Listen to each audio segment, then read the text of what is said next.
역대하 35장. 요시야는 예루살렘에서 주님께 유월절을 지켰다. 사람들은 첫째 달 14일에 유월절 어린 양을 잡았다. 왕은 제사장들에게 각자가 해야 할 임무를 맡기고 주님이 성전에서 할 일들을 잘하도록 격려하였다. 왕은 또 주님께 거룩하게 구별되어서 온 이스라엘을 가르치는 레위 사람들에게도 다음과 같이 지시하였다. 거룩한 궤는 다윗의 아들 이스라엘의 솔로몬 왕이 지은 성전 안에 두도록 하십시오. 이제부터 당신들은 그 궤를 어깨에 메어 옮기지 않아도 됩니다. 당신들은 다만 주 당신들 하나님과 그의 백성 이스라엘을 섬기는 일만을 맡게 됩니다. 당신들은 이스라엘의 다윗 왕이 글로 써서 지시한 것과 다윗의 아들 솔로몬이 글로 써서 지시한 것을 따라 가문별 갈래별로 준비를 하고 있다가 성소에 나가서 당신들이 친족되는 모든 사람의 가문의 서열을 따라서 또는 레위 가문의 서열을 따라서 이를 맡도록 하십시오. 당신들은 유월절 어린 양과 염소를 잡아야 합니다. 그리고 당신들은 스스로를 정결하게 하십시오. 그리고 동족을 위하여서도 준비하십시오. 이 모든 일은 주님께서 모세를 시켜서 말씀하신 그대로 해야 합니다. 요시야는 자기가 가지고 있는 집짐승떼 가운데서 어린 양과 어린 염소 3만 마리와 수소 3천 마리를 일반 백성들이 유월절 때에 제물로 쓰도록 백성에게 거저 주었다. 왕의 신하들도 기꺼이 일반 백성과 제사장들과 레위 사람들에게 돌아갈 제물을 자원하여 내놓았다. 하나님의 성전의 최고 책임자인 hil기야와 스가랴와 여이엘은 제사장들이 유월절 기간에 제물로 쓰도록 어린 양과 어린 염소 2600마리와 수소 300마리를 내놓았다. 레위 사람의 지도자들 곧 고나냐와 그의 동기들인 스마야와 느다넬과 하사랴와 여이엘과 요사밧은 레위 사람들이 유월절 제물로 쓰라고 어린 양과 어린 염소를 합하여 5000마리와 소 500마리를 내놓았다. 유월절을 지킬 제사 준비가 이렇게 다 되었을 때에 제사장들과 레위 사람들은 왕이 명령한 대로 각각 제자리에 섰다. 희생제물인 양과 염소를 잡은 뒤에 레위 사람들은 잡은 짐승의 가죽을 벗기고 제사장들은 손으로 피를 받아 제단에 뿌렸다.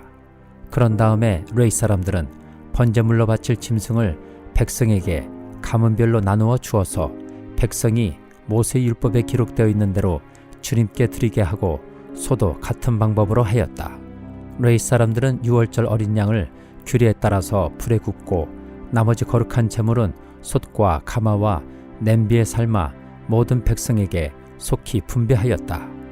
이렇게 하고 난 뒤에 그들은 자신들과 아론의 자손 제사장들 몫을 준비하였다. 그것은 제사장들이 번제로 바치는 짐승들을 불에 태우고 희생 제물이 기름기를 태우느라고 밤까지 바빴기 때문이다. 그래서 레위 사람들은 자신들과 아론의 자손 제사장들 몫을 준비하였던 것이다. 노래하는 사람들 곧 아삽의 자손은 다윗과 아삽과 헤만과 왕의 선견자 여두둔의 지시를 따라 각자 지정된 자리에 서 있었고 문지기들은 각자가 책임 맡은 문을 지키고 있었다. 노래하는 사람들이나 문을 지키는 사람들이 그들의 근무 장소에서 떠나지 않아도 되었던 것은 그들의 친족 레위 사람들이 그들의 몫을 준비하여 주었기 때문이다. 이와 같이 그날의 요시야 왕이 명령한 대로 모든 일이 다 잘 준비되어 주님께 예배를 드릴 수 있었다. 사람들은 유월절을 지키며 주님의 단에 번제를 드렸다. 그때에 거기 모인 이스라엘 자손은 유월절을 지키고 이어서 이레 동안 무교절을 지켰다. 예언자 사무엘 이후로 이스라엘 안에서 이처럼 유월절을 지킨 예가 없었고 이스라엘의 역대 왕들 가운데서도 요시야가 제사장들과 레위 사람들과 그때에 거기에 모인 온 유다와 이스라엘 사람들과 예루살렘 주민들과 함께 지킨 그런 유월절은 일찍이 지켜본 왕이 없었다. 유월절을 이렇게 지킨 것은 요시야가 나라를 다스린 지 18째 해가 되던 때의 일이다. 이런 모든 일이 일어난 뒤 곧 요시야가 성전 정돈을 마치고 난 뒤에 이집트의 누고 왕이 유프라테스 강가에 있는 갈그미스를 치려고 올라왔으므로 요시야가 그것을 막으러 나갔다. 누고가 요시야에게 전령을 보내어 말하였다. 유다의 왕은 들으시오. 왕은 왜 나의 일에 관여하려고 하오? 나는 오늘 왕을 치려고 온 것이 아니라 나와 싸움이 벌어진 족속을 치려고 나선 것이오. 하나님께서 나에게 속히 가라고 명하셨소. 그러니 하나님이 나와 함께 계시오. 하나님께 멸망을 당하지 아니하려거든 하나님을 거역하는 일을 어서 멈추시오. 그러나 요시야는 그에게서 돌이켜 되돌아가지 않고 누구와 싸우려고 변장까지 하였다. 이처럼 요시야는 하나님께서 누구를 시켜서 하시는 말씀을 듣지 아니하고 무기또 평원으로 진군하여 가서 싸웠다. 그때에 적군이 쏜 화살이 요시야 왕에게 박혔다. 왕이 자기 부하들에게 명령하였다. 내가 크게 다쳤다. 내가 여기서 빠져나가도록 나를 도와라.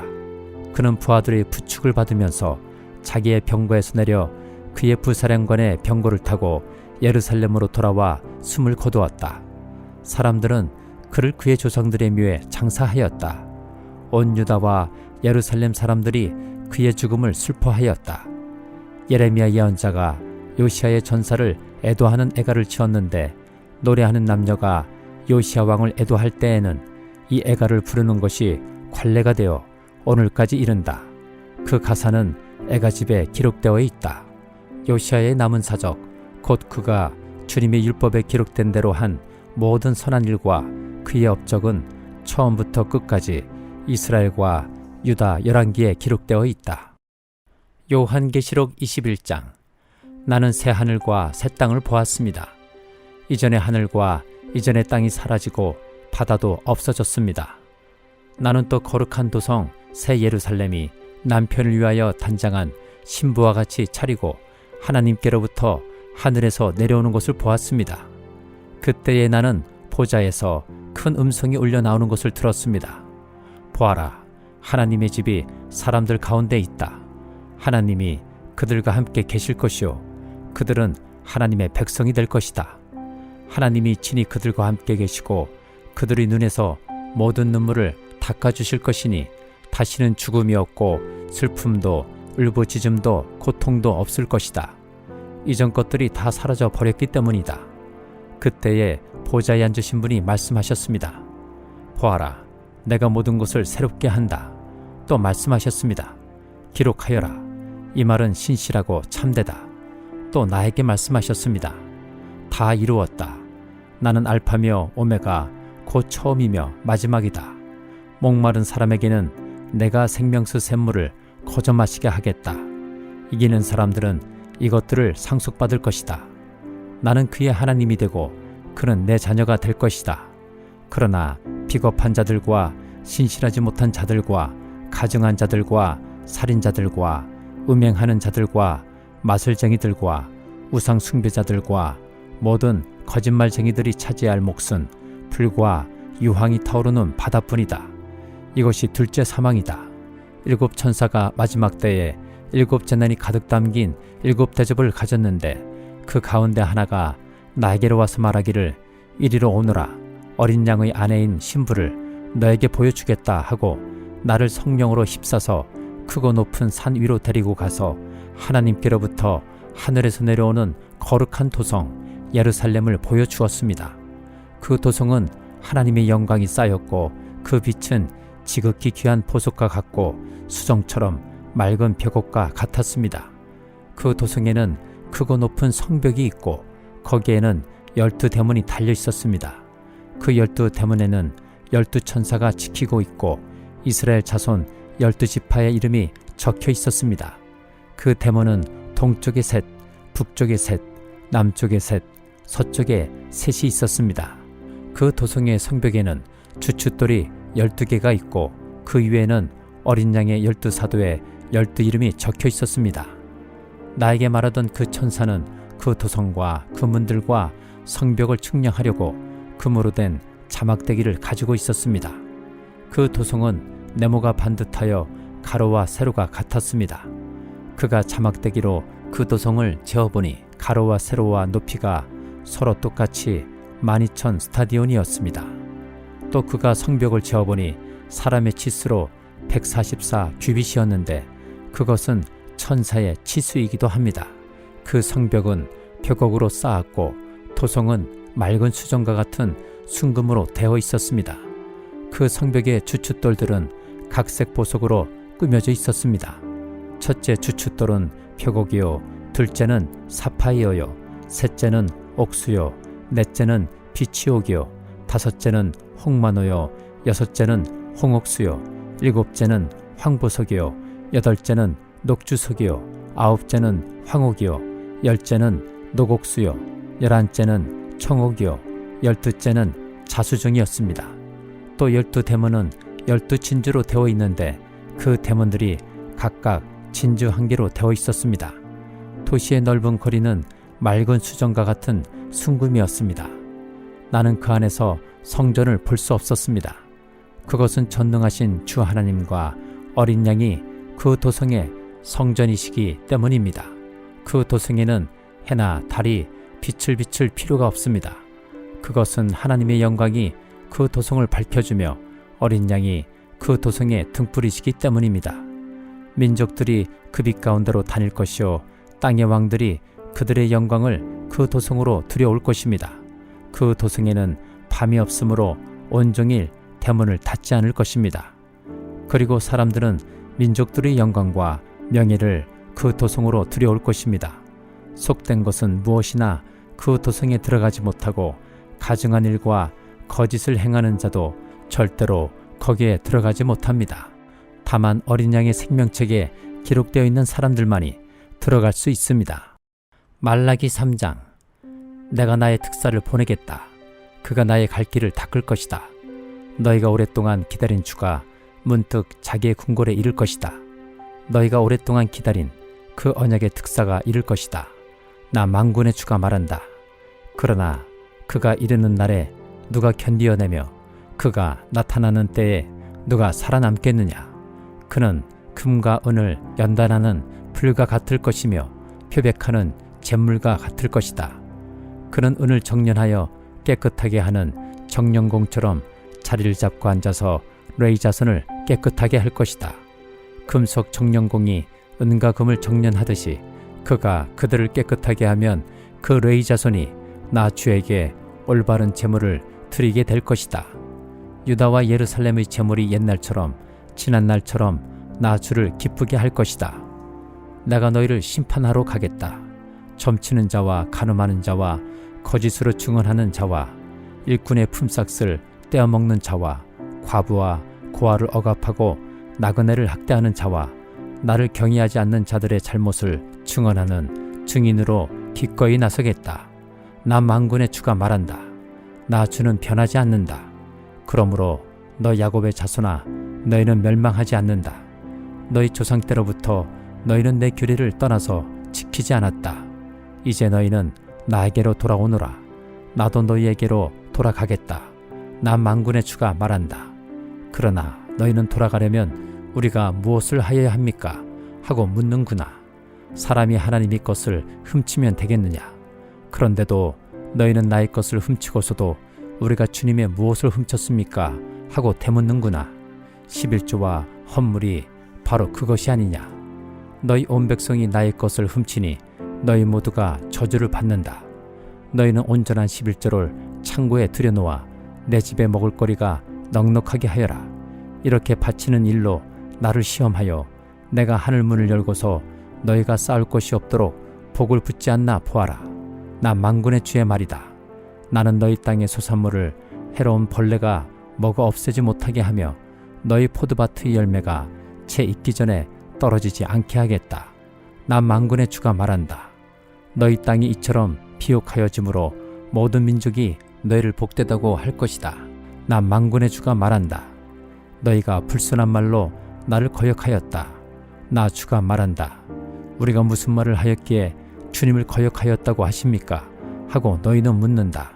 너희가 말하기를 하나님을 섬기는 것은 헛된 일이다. 그의 명령을 지키고 만군의 주 앞에서 그의 명령을 지키며 죄를 뉘우치고 슬퍼하는 것이 무슨 유익이 있단 말인가? 이제 보니 교만한 자가 오히려 복이 있고 악한 일을 하는 자가 번성하며 하나님을 시험하는 자가 재앙을 면한다 하는구나.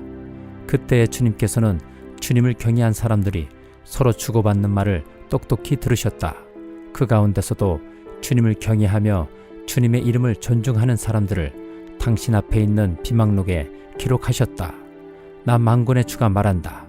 내가 지정한 날에 그들은 나의 특별한 소유가 되며 사람이 효도하는 자식을 아끼듯이 내가 그들을 아끼겠다. 그때야 너희가 다시 의인과 악인을 분별하고 하나님을 섬기는 자와 섬기지 않는 자를 비로소 분별할 것이다. 요한복음 20장. 주간의 첫날 이른 새벽에 막달라 사람 마리아가 무덤에 가서 보니 무덤어기를 막은 돌이 이미 옮겨져 있었다. 그래서 그 여자는 시몬 베드로와 예수께서 사랑하시던 그 다른 제자에게 달려가서 말하였다. 누가 주님을 무덤에서 가져갔습니다. 어디에 두었는지 모르겠습니다. 베드로와 그 다른 제자가 나와서 무덤으로 갔다. 둘이 함께 뛰었는데 그 다른 제자가 베드로보다 빨리 달려서 먼저 무덤에 이르렀다. 그런데 그는 몸을 굽혀서 삼배가 놓여 있는 것을 보았으나 안으로 들어가지는 않았다. 시몬 베드로도 그를 뒤따라왔다. 그가 무덤 안으로 들어가 보니 삼배가 놓여 있었고 예수의 머리를 싸맸던 수건은 그 삼배와 함께 놓여 있지 않고 한 곳에 따로 개켜 있었다. 그제서야 먼저 무덤에 다다른 그 다른 제자도 들어가서 보고 믿었다. 아직도 그들은 예수께서 죽은 사람들 가운데서 반드시 살아나야 한다는 성경 말씀을 깨닫지 못하였다. 그래서 제자들은 자기들이 있던 곳으로 다시 돌아갔다. 그런데 마리아는 무덤 밖에 서서 울고 있었다. 울다가 몸을 굽혀서 무덤 속을 들여다보니 흰옷을 입은 천사들이 앉아 있었다. 한 천사는 예수의 시신이 놓여있던 자리 머리맡에 있었고 다른 한 천사는 발치에 있었다. 천사들이 마리아에게 말하였다. 여자여, 왜 우느냐? 마리아가 대답하였다. 누가 우리 주님을 가져갔습니다. 어디에 두었는지 모르겠습니다.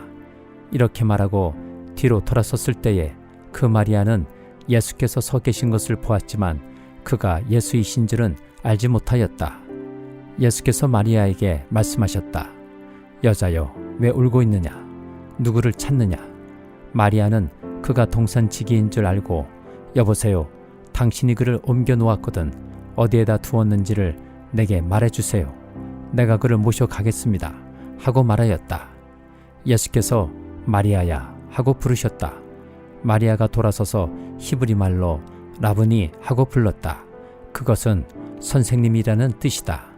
예수께서 마리아에게 말씀하셨다. 내게 손을 대지 말아라. 내가 아직 아버지께로 올라가지 않았다. 이제 내 형제들에게로 가서 이르기를 내가 나의 아버지 곧 너희의 아버지 나의 하나님 곧 너희의 하나님께로 올라간다고 말하여라. 막달라 사람 마리아는 제자들에게 가서 자기가 주님을 보았다는 것과 주님께서 자기에게 이런 말씀을 하셨다는 것을 전하였다. 그날 곧 주간의 첫날 저녁에 제자들은 유대 사람들이 무서워서 문을 모두 닫아걸고 있었다. 그때에 예수께서 와서 그들 가운데로 들어서셔서 너희에게 평화가 있기를 하고 인사말을 하셨다. 이 말씀을 하시고 나서 두 손과 옆구리를 그들에게 보여주셨다. 제자들은 주님을 보고 기뻐하였다. 예수께서 다시 그들에게 말씀하셨다. 너희에게 평화가 있기를 빈다. 아버지께서 나를 보내신 것 같이 나도 너희를 보낸다. 이렇게 말씀하신 다음에 그들에게 숨을 불어넣으시고 말씀하셨다. 성령을 받아라. 너희가 누구의 죄든지 용서해주면 그 죄가 용서될 것이요 용서해주지 않으면 그대로 남아있을 것이다. 12 제자 가운데 하나로서 쌍둥이라고 불리는 도마는 예수께서 오셨을 때에 그들과 함께 있지 않았다. 다른 제자들이 그에게 우리는 주님을 보았소 하고 말하였으나 도마는 그들에게 나는 내 눈으로 그의 손에 있는 못자국을 보고 내 손가락을 그 못자국에 넣어보고 또 내 손을 그의 옆구리에 넣어보지 않고서는 믿지 못하겠소 하고 말하였다. 여들의 뒤에 제자들이 다시 집안에 모여 있었는데 도마도 함께 있었다. 문이 잠겨 있었으나 예수께서 와서 그들 가운데로 들어서셔서 너희에게 평화가 있기를 하고 인사말을 하셨다. 그리고 나서 도마에게 말씀하셨다. 내 손가락을 이리 내밀어서 내 손을 만져보고 내 손을 내 옆구리에 넣어 보아라. 그래서 의심을 떨쳐버리고 믿음을 가져라. 도마가 예수께 대답하기를 나의 주님, 나의 하나님 하니 예수께서 도마에게 말씀하셨다. 너는 나를 보았기 때문에 믿느냐? 나를 보지 않고도 믿는 사람은 복이 있다. 예수께서는 제자들 앞에서 이 책에 기록하지 않은 다른 표징도 많이 행하셨다. 그런데 여기에 이것이 남아 기록한 목적은 여러분으로 하여금 예수가 그리스도요 하나님의 아들이심을 믿게 하고 또 그렇게 믿어서 그의 이름으로 생명을 얻게 하려는 것이다.